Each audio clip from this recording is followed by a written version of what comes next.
Hello friends, good evening. This is Omkar Singh. You are most welcome to my YouTube channel, The OK English. If you visit first time, please subscribe the channel. If you like video, please like, share and comments. Dear friends, बहुत ही प्यारा सा chapter है आज, dust of snow, जो कि class 10th English की first poem है, रॉबर्ट फ्रॉस्ट द्वारा लिखी गई है। रॉबर्ट फ्रॉस्ट जो पोइट हुए हैं, जिनका जन्म 26 मार्च 1874 सैन फ्रांसिस्को कैलिफोर्निया यूएसए में हुआ था। इन्होंने छोटी छोटी पोएम्स लिखी हैं और इनका पूरा नाम है रॉबर्ट ली फ्रॉस्ट। रॉबर्ट ली फ्रॉस्ट। कभी कभी पूछ लिया जाता है कि इनका पूरा नाम क्या है। रॉबर्ट ली फ्रॉस्ट, LEE। देख सकते हैं, थोड़ा सा नीचे हम दिखाते हैं, ये लिखा हुआ है रॉबर्ट फ्रॉस्ट। रॉबर्ट के बाद ली और लगा दीजिए, LEE, ली फ्रॉस्ट, रॉबर्ट ली फ्रॉस्ट। इसलिए बता रहे हैं कि एग्जाम में पूछ लिया जाता है कभी कभी पूरा नाम। वैसे रॉबर्ट फ्रॉस्ट के नाम से जाने जाते हैं, लेकिन कंप्लीट नाम है इनका रॉबर्ट ली फ्रॉस्ट। बहुत छोटी सी पोएम है, चर्चा कर लेते हैं फिर पढ़ाएंगे। पहले इसकी समरी समझ लेते हैं। पोइट रॉबर्ट फ्रॉस्ट किसी कारणवश उनके मन में कुछ डिप्रेशन था, घर में कोई परेशानी हो सकती है, इस कारण से वो अपने आप को अकेला महसूस कर रहे थे। और जब अकेला महसूस करता है मानव, तो उसे कष्ट शुरू हो जाता है और वह सांसारिक चीज़ों को छोड़ करके प्रकृति की गोद में जाना चाहता है। इसी वेश को लेकर के रॉबर्ट ली फ्रॉस्ट, मतलब रॉबर्ट फ्रॉस्ट अर्थात पोइट, घर से निकल चलते हैं और मूड बड़ा ही डिप्रेस्ड है उनका। उन्होंने इस पोएम को लिख कर के बताना चाहा है कि छोटा सा एक समय, छोटा सा एक हैपनिंग, छोटी सी एक सुखद घटना किसी भी मनुष्य के जीवन में खुशियां ला सकती है।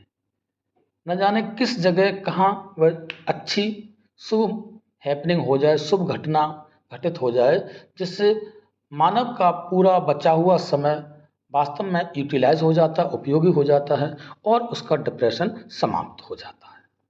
तो इसी तरह से जा रहे होते हैं। तो देखिए उन्होंने पोएम लिखी है, क्या घटित होता है, किस तरह से उनके जीवन में चेंजिंग आई, आइए देखते हैं।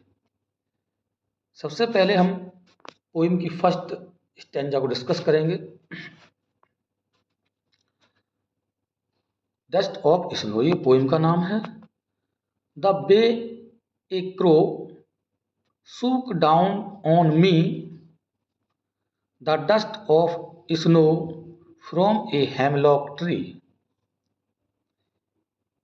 कहना चाह रहे हैं द वे ए क्रो, वे मतलब होता है रास्ता, तरीका भी होता है, लेकिन यहाँ पर रास्ते का मतलब है एक क्रो। क्रो का मतलब कौवा। सूप डाउन, सूप डाउन मतलब हिला देना। ऑन मी, मेरे ऊपर। द डस्ट, डस्ट मतलब होता है कण, ऑफ स्नो, बर्फ के।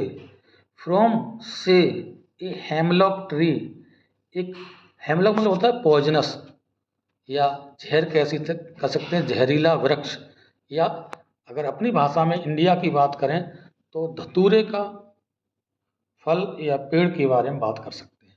वैसे मोस्टली जो हेमलॉक ट्री है फ्रेंड्स, ये नॉर्थ अमेरिका में पाया जाता है, जो कि पॉइजनस प्लांट होता है, जिसमें वाइट फ्लावर्स दिखाई देते हैं। तो देखिए इसका पूरे का मीनिंग देखते हैं। The way a crow shook down on मी,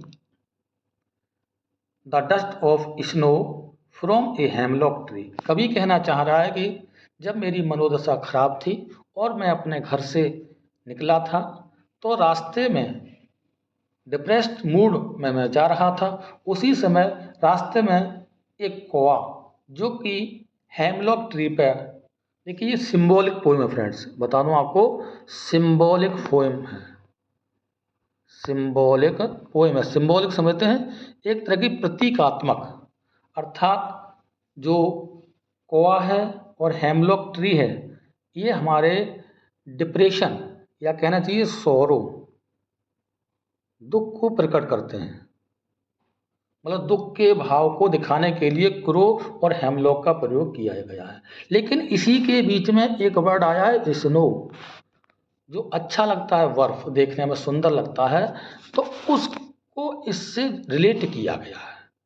मतलब अगर दुखद स्थिति में कोई सुखद घटना घटित हो जाती है, छोटी सी लगती है लेकिन बहुत बड़ी उसका महत्व होता है, इसलिए ये सिंबॉलिक पोइम मानी जाती है फ्रेंड्स।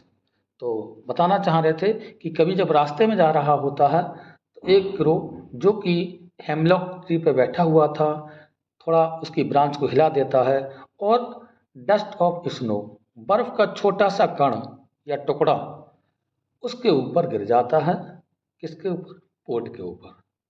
अब देखिए क्या होता है उससे। डिप्रेस था अभी तक, अब कह रहा has given my heart a change of mood and saved some part of a day I had read. Has given my heart, मेरे हृदय को दे दिया, मतलब दिल को छू गया। ए चेंज ऑफ मूड, मेरे मूड को, मेरी डिप्रेशन जो अवस्था थी, डिस्टर्ब थी, उसको बदल दिया। एंड सेव्ड, और बचा दिया। सम पार्ट, कुछ हिस्सा, ऑफ डे, दिन का, आई हैड रूड, जो मैं बर्बाद कर चुका था।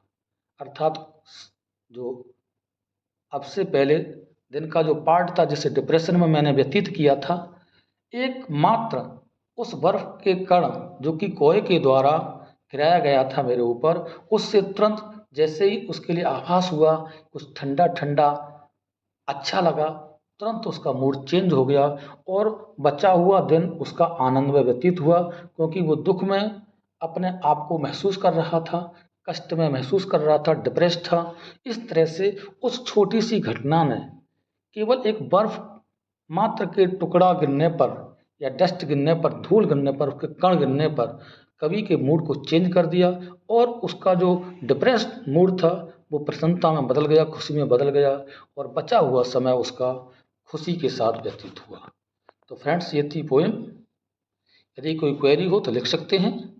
तो इस तरह से हम कह सकते हैं कि किसी भी मनुष्य के जीवन में एक परेशानी आ सकती है, लेकिन कोई अच्छी घटना घटित हो जाती है, अच्छी गुड हैपनिंग हो जाती है, तो उसका बचा हुआ समय कैसा हो जाता है? खुशी खुशी व्यतीत हो जाता है। तो उम्मीद है आपके समझ में आ गया होगा। Thanks for watching this video. Take care.